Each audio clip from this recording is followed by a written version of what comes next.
Chapter 45, descriptive of an affecting interview between Mr. Samuel Weller and a family party. Mr. Pickwick makes a tour of the diminutive world he inhabits and resolves to mix with it in future as little as possible. A few mornings after his incarceration, Mr. Samuel Weller, having arranged his master's room with all possible care and seen him comfortably seated over his books and papers, withdrew to employ himself for an hour or two to come as he best could. It was a fine morning, and it occurred to Sam that a pint of porter in the open air would lighten his next quarter of an hour or so, as well as any little amusement in which he could indulge. Having arrived at this conclusion, he betook himself to the tap. Having purchased the beer, and obtained moreover the day but one before yesterday's paper, he repaired to the skittle ground, and seating himself on a bench, proceeded to enjoy himself in a very sedate and methodical manner. First of all, he took a refreshing draught of the beer, and then he looked up at a window and bestowed a platonic wink on a young lady who was peeling potatoes thereat. Then he opened the paper and folded it so as to get the police reports outwards. And this being a vexatious and difficult thing to do when there is any wind stirring, he took another draught of the beer when he had accomplished it. Then he read 2 lines of the paper and stopped short to look at a couple of men who were finishing a game at rackets, which being concluded, he cried out, "Very good," in an approving manner, and looked round upon the spectators to ascertain whether their sentiments coincided with his own.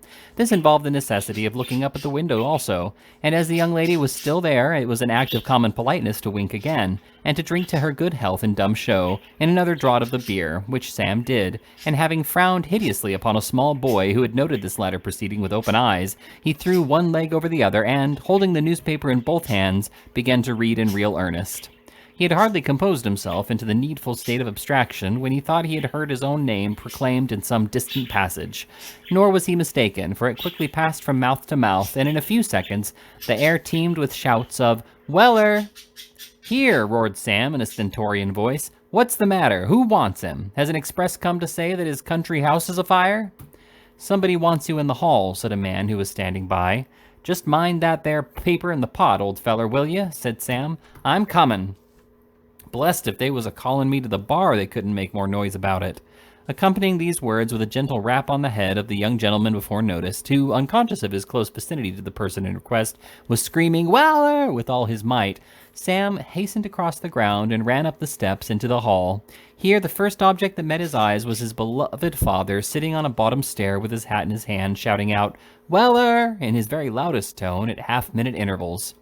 "What are you a-roaring at?" said Sam impetuously, when the old gentleman had discharged himself of another shout, "making yourself so precious hot that you looks like an aggravated glass blower. What's the matter?"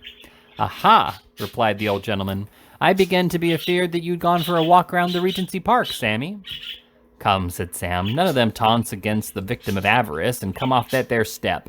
What are you a-setting down there for? I don't live there." "I've got such a game for you, Sammy," said the elder Mr. Weller, rising. "Stop a minute," said Sam. You're all white behind." "That's right, Sammy. Rub it off," said Mr. Weller, as the sun dusted him. "It might look personal here if a man walked about with whitewash on his clothes, Sammy?" As Mr. Weller exhibited in this place unequivocal symptoms of an approaching fit of chuckling, Sam interposed to stop it. "Keep quiet, do," said Sam. "There never was such an old picture card born.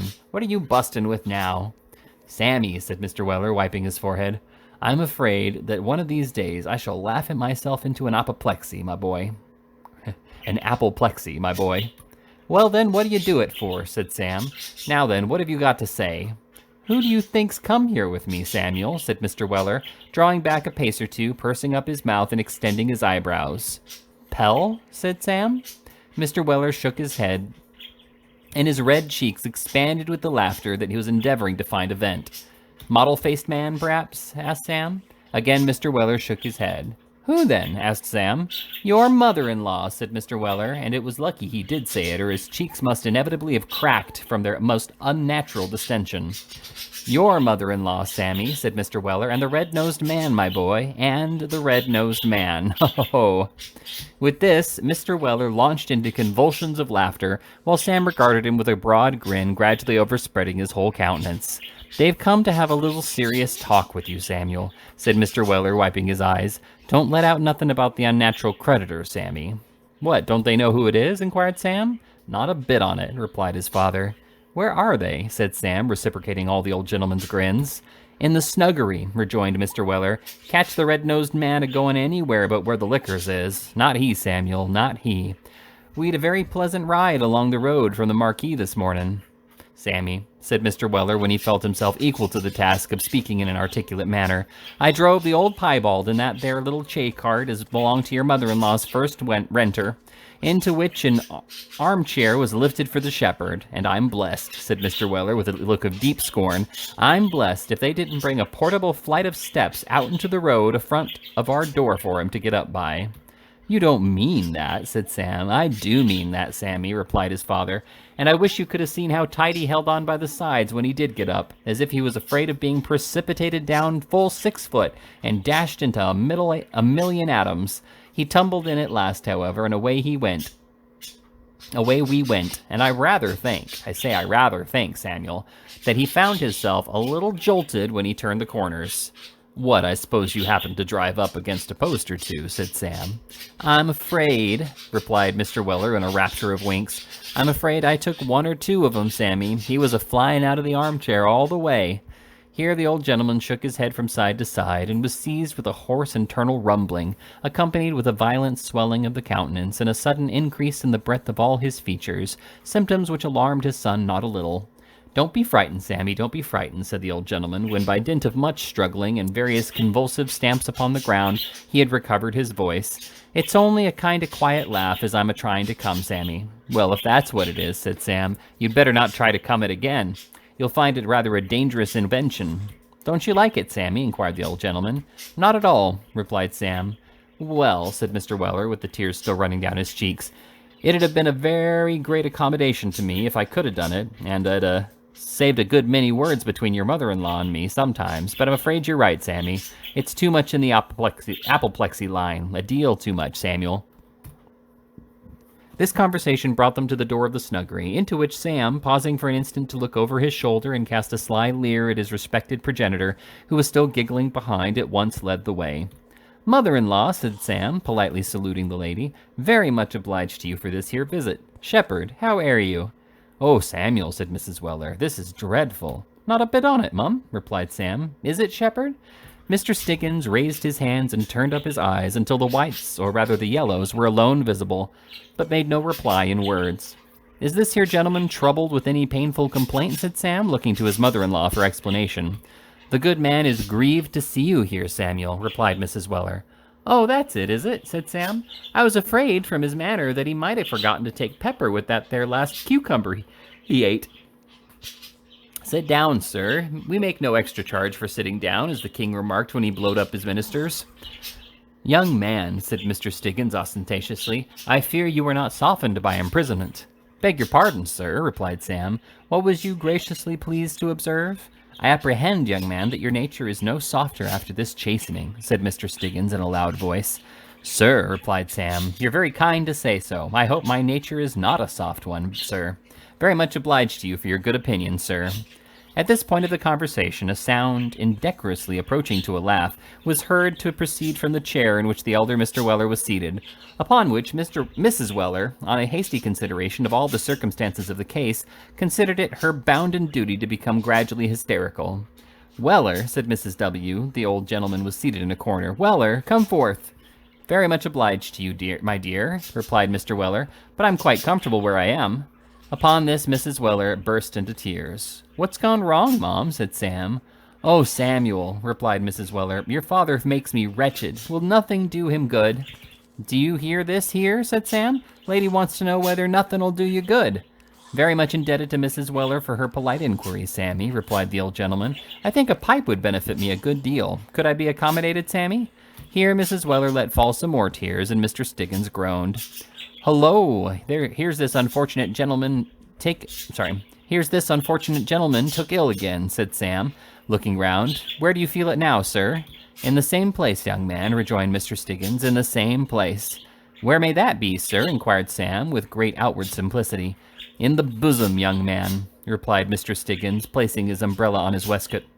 At this affecting reply, Mrs. Weller, being wholly unable to suppress her feelings, sobbed aloud, and stated her conviction that the red-nosed man was a saint, whereupon Mr. Weller, Sr., ventured to suggest in an undertone that he must be the representative of the united parishes of St. Simon Without and St. Walker Within. "I'm afraid, mum," said Sam, "that this here gentleman with the twist in his countenance feels rather thirsty with the melancholy spectacle before him. Is it the case, mum?" The worthy lady looked at Mr. Stiggins for a reply. That gentleman, with many rollings of the eye, clenched his throat with his right hand, and mimicked the act of swallowing to intimate that he was athirst. "I am afraid, Samuel, that his feelings have made him so indeed," said Mrs. Weller mournfully. "What's your usual tap, sir?" replied Sam. "Oh, my dear young friend," replied Mr. Stiggins, "all taps is vanities." Too true indeed," said Mrs. Weller, murmuring a groan and shaking her head assentingly. "Well," said Sam, "I dare say they may be, sir, but which is your particular vanity? Which vanity do you like the flavor of best, sir?" "Oh, my dear young friend," replied Mr. Stiggins, "I despise them all. If," said Mr. Stiggins, "if there is any one of them less odious than another, it is the liquor called rum. Warm, my dear friend, with 3 lumps of sugar in the tumbler." "Very sorry to say, sir," said Sam, "that they don't allow that particular vanity to be sold in this here establishment." "Oh, the hardness of heart of these inveterate men!" ejaculated Mr. Stiggins. "Oh, the accursed cruelty of these inhuman persecutors!" With these words, Mr. Stiggins again cast up his eyes and rapped his breast with his umbrella, and it is but justice to the reverend gentleman to say that his indignation appeared very real and unfeigned indeed. After Mrs. Weller and the red-nosed gentleman had commented on this inhuman usage in a very forcible manner, and had vented a variety of pious and holy execrations against its authors, the latter recommended a bottle of port wine, warmed with a little water, spice, and sugar, as being grateful to the stomach, and savoring less of vanity than many other compounds. It was accordingly ordered to be prepared, and pending its preparation, the red-nosed man and Mrs. Weller looked at the elder W. and groaned. "Well, Sammy," said the gentleman, "I hope you'll find your spirits rose by this here lively visit. Very cheerful and improving conversation, ain't it, Sammy?" "You're a reprobate," replied Sam, "and I desire you won't address no more of them ungraceful remarks to me." So far from being edified by this very proper reply, the elder Mr. Weller at once relapsed into a broad grin, and this inexorable conduct causing the lady and Mr. Stiggins to close their eyes and rock themselves to and fro on their chairs in a troubled manner, he furthermore indulged in several acts of pantomime, indicative of a desire to pummel and wring the nose of the aforesaid Stiggins, the performance of which appeared to afford him great mental relief. The old gentleman very narrowly escaped detection in one instance, for Mr. Stiggins, happening to give a start on the arrival of the negus, brought his head in smart contact with the clenched fist with which Mr. Weller had been describing imaginary fireworks in the air within 2 inches of his ear for some minutes. "What are you reaching out your hand for that tumbler in that there savage way for?" said Sam with great promptitude. "Don't you see you've hit the gentleman?" "I didn't go to do it, Sammy," said Mr. Weller, in some degree abashed by the very unexpected occurrence of the incident.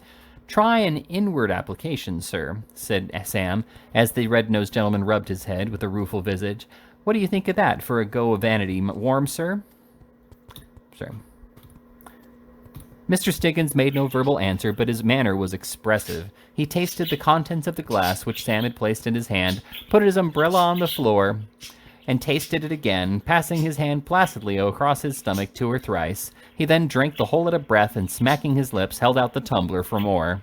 Nor was Mrs. Weller behindhand in doing justice to the composition.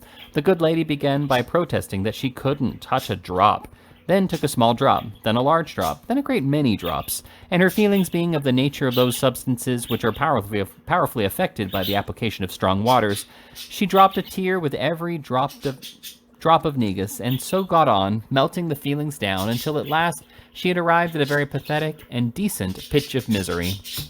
The elder Mr. Weller observed these signs and tokens with many manifestations of disgust, and when, after a second jug of the same, Mr. Stiggins began to sigh in a dismal manner, he plainly evinced his disapprobation of the whole proceedings by sundry incoherent ramblings of speech, among which frequent angry repetitions of the word gammon were alone distinguishable to the ear. "I'll tell you what it is, Samuel, my boy," whispered the old gentleman into his son's ear, after a long and steadfast contemplation of his lady and Mr. Stiggins. "I think there must be something wrong in your mother-in-law's inside, as well as in that of the red-nosed man." "What do you mean?" said Sam.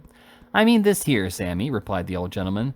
that what they drink don't seem no nourishment to 'em. It all turns to warm water and comes a-pouring out of their eyes. Depend upon it, Sammy, it's a constitutional infirmity." Mr. Weller delivered this scientific opinion with many confirmatory frowns and nods, which Mrs. Weller, remarking and concluding that they bore some disparaging reference either to herself or to Mr. Stiggins or to both, was on the point of becoming infinitely worse when Mr. Stiggins, getting on his legs as well as he could, proceeded to deliver an edifying discourse for the benefit of the company, but more especially of Mr. Samuel, whom he adjured in moving terms to be upon his guard in that sink of iniquity into which he was cast, to abstain from all hypocrisy and pride of heart, and to take in all things exact pattern and copy by him, Stiggins, in which case he might calculate on arriving sooner or later at the comfortable conclusion that, like him, he was a most estimable and blameless character, and that all his acquaintances and friends were hopelessly abandoned and profligate wretches, which consideration, he said, could not but afford him the liveliest satisfaction. He furthermore conjured him to avoid, above all things, the vice of intoxication, which he likened unto the filthy habits of swine, and to those poisonous and baleful drugs, which being chewed in the mouth are said to filch away the memory. At this point of his discourse, the reverend and red-nosed gentleman became singularly incoherent, and staggering to and fro in the excitement of his eloquence, was fain to catch at the back of a chair to preserve his perpendicular. Mr. Stiggins did not desire his hearers to be upon their guard against those false prophets and wretched mockers of religion who, without sense to expound its first doctrines or hearts to feel its first principles, are more dangerous members of society than the common criminal, imposing as they necessarily do upon the weakest and worst informed, casting scorn and contempt on what should be held most sacred, and bringing into partial disrepute large bodies of virtuous and well-conducted persons of many excellent sects and persuasions. But as he leaned over the back of the chair for a considerable time, and closing one eye, winked a good deal with the other, it is presumed that he thought all this, but kept it to himself. During the delivery of the oration, Mrs. Weller sobbed and wept at the end of the paragraphs, and while Sam, sitting cross-legged on a chair and resting his arms on the top rail, regarded the speaker with great suavity and blandness of demeanor, occasionally bestowing a look of recognition on the old gentleman, who was delighted at the beginning and went to sleep about halfway. "Bravo! Very pretty," said Sam, when the red-nosed man, having finished, pulled his worn gloves on, thereby thrusting his fingers through the broken tops till the knuckles were disclosed to view. "Very pretty." "I hope it may do you good, Samuel," said Mrs. Weller solemnly. "I think it will, Mum," replied Sam. "I wish I could hope that it would do your father good," said Mrs. Weller. "Thank you, my dear," said Mr. Weller senior. "How do you find yourself after it, my love?" "Scoffer," exclaimed Mrs. Weller. "Benighted man," said the Reverend Mr. Stiggins. "No, scoffer," exclaimed Mrs. Weller. "Benighted man," said the Reverend Mr. Stiggins. "If I don't get no better light than that there moonshine of yours, my worthy creature," said the elder Mr. Weller, "it's very likely as I shall continue to be a night coach till I'm tuck off the road altogether. Now, Mrs. Wee, if the piebald stands at livery much longer, he'll stand at nothing as we go back, and perhaps that there armchair will be tipped over into some hedge or other with the shepherd in it." At this supposition, the Reverend Mr. Stiggins, in evident consternation, gathered up his hat and umbrella, and proposed an immediate departure, to which Mrs. Weller assented. Sam walked with them to the lodge gate and took a dutiful leave. "Adieu, Samuel," said the old gentleman. "What's adieu?" inquired Sammy. "Well, goodbye, then," said the old gentleman. "Oh, that's what you're aiming at, is it?" said Sam. "Goodbye." "Sammy," whispered Mr. Weller, looking cautiously round, "my duty to your governor, and tell him if he thinks better of this here business to communicate with me. Me and a cabinet maker has devised a plan for getting him out." "A pianner, Samuel, a pianner," said Mr. Weller, striking his son on the chest with the back of his hand and falling back a step or two. "What do you mean?" said Sam. "A pianoforte, Samuel," rejoined Mr. Weller in a still more mysterious manner, "as he can have on hire. One as won't play, Sammy." "And what'd be the good of that?" said Sam. "Let him send to my friend the cabinet maker to fetch it back, Sammy," replied Mr. Weller. "Are you awake now?" "No," rejoined Sam. "There ain't no works in it," whispered his father. "It'll hold him easy with his hat and shoes on and breathe through the legs, with his holler. Have a passage ready taken for America. The American government'll never give him up when once they find as he's got money to spend, Sammy. Let the governor stop there till Mrs. Bardell's dead or Mr. Dodson and Fogg's hung, which last event I think is the most likely to happen first, Sammy. And then let him come back and write a book about the Americans as'll pay all his expenses and more, and if he blows 'em up enough." Mr. Weller delivered this hurried abstract of his plot with great vehemence of whisper, and then, as if fearful of weakening the effect of the tremendous communication by any further dialogue, he gave the coachman's salute and vanished. Sam had scarcely recovered his usual composure of countenance, which had been greatly disturbed by the secret communication of his respected relative, when Mr. Pickwick accosted him. "Sam," said that gentleman. "Sir," replied Mr. Weller, "I'm going for a walk round the prison, and I wish you to attend me. I see a prisoner we know coming this way, Sam," said Mr. Pickwick, smiling. "Which, sir?" inquired Mr. Weller. "The gentleman with the head of hair, or the interesting captive in the stockings?" "Neither," rejoined Mr. Pickwick. "He is an older friend of yours, Sam." "Oh, mine, sir?" "Of mine, sir?" exclaimed Mr. Weller. "You recollect the gentleman very well, I dare say, Sam," replied Mr. Pickwick, "or else you are more unmindful of your old acquaintances than I think you are. Hush, not a word, Sam, not a syllable. Here he is." As Mr. Pickwick spoke, Jingle walked up. He looked less miserable than before, being clad in a half-worn suit of clothes, which, with Mr. Pickwick's assistance, had been released from the pawnbroker's. He wore clean linen, too, and had had his hair cut. He was very pale and thin, however, and as he crept slowly up leaning on a stick, it was easy to see that he had suffered severely from illness and want, and was still very weak. He took off his hat as Mr. Pickwick saluted him, and seemed much humbled and abashed at the sight of Sam Weller. Following close at his heels came Mr. Job Trotter, in the catalogue of whose vices want of faith and attachment to his companion could at all events find no place. He was still ragged and squalid, but his face was not quite so hollow as on his first meeting with Mr. Pickwick a few days before. As he took off his hat to our benevolent old friend, he murmured some broken expressions of gratitude and muttered something about having been saved from starving. "Well, well," said Mr. Pickwick, impatiently interrupting him, "you can follow with Sam. I want to speak to you, Mr. Jingle. Can you walk without his arm?" "Certainly, sir. All ready. Not too fast. Legs shaky. Head queer. Round and round. Earthquakey sort of feeling. Very." "Here, give me your arm," said Mr. Pickwick. "No, no," replied Jingle. "Won't indeed. Rather not." "Nonsense," said Mr. Pickwick. "Lean upon me, I desire, sir." Seeing that he was confused and agitated and uncertain what to do, Mr. Pickwick cut the matter short by drawing the invalided stroller's arm through his, and leading him away without saying another word about it.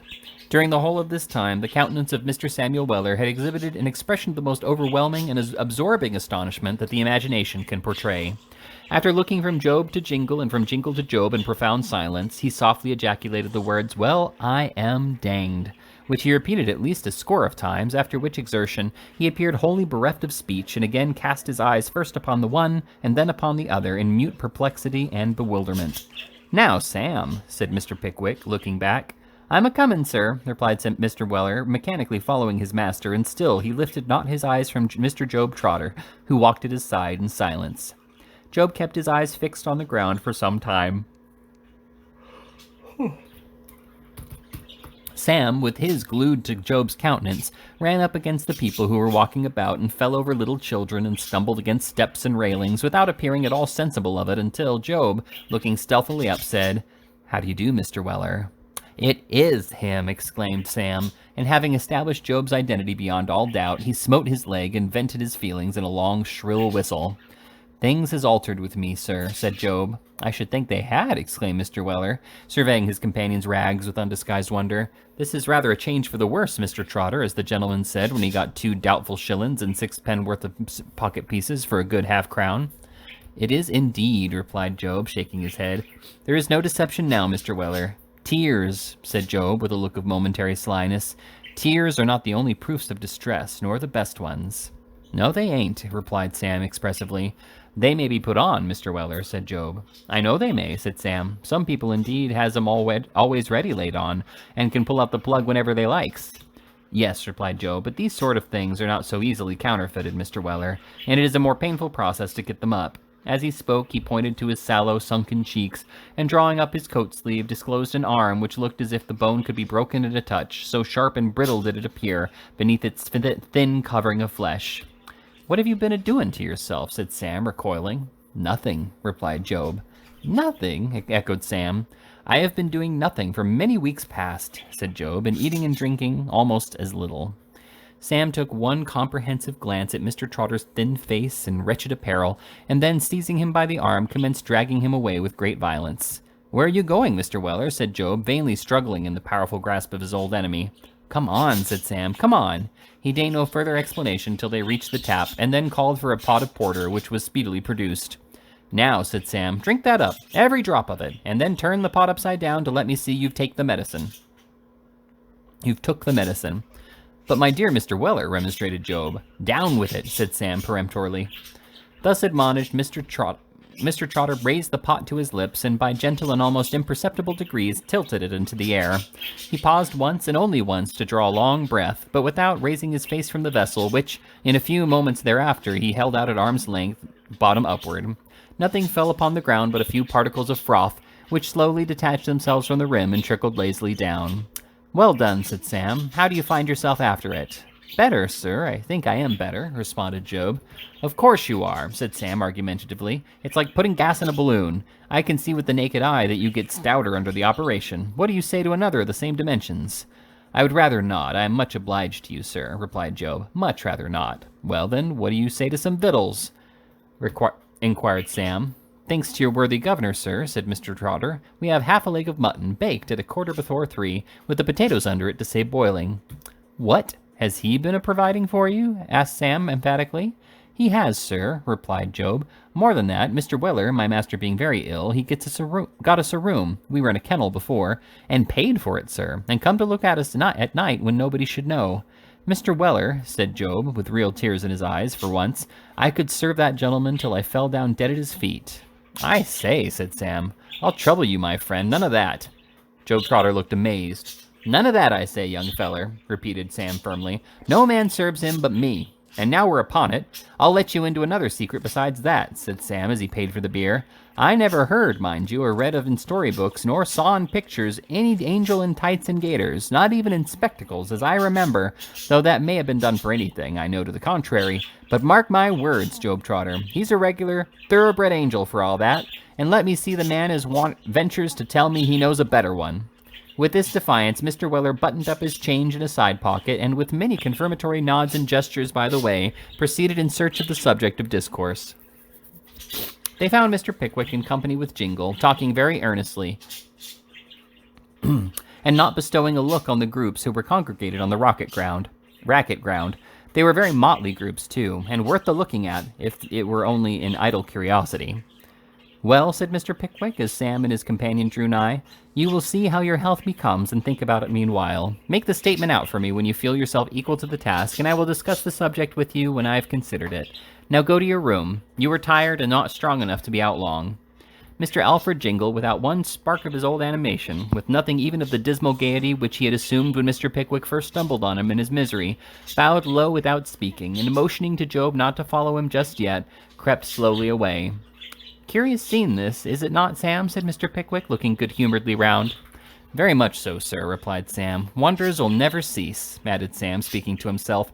"I'm very much mistaken if that there Jingle weren't a-doin' something in the water-cart way."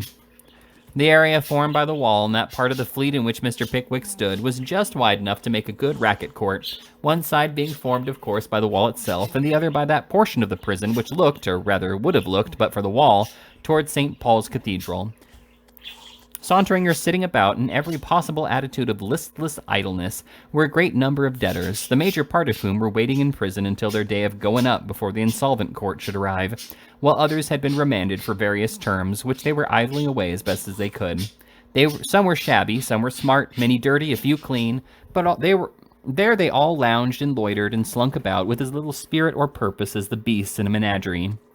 Lolling from the windows which commanded a view of this promenade were a number of persons, some in noisy conversation with their acquaintance below, others playing at ball with some adventurous throwers outside, others looking on at the racket players or watching the boys as they cried the game. Dirty, slipshod women passed and repassed on their way to the cooking house in one corner of the yard.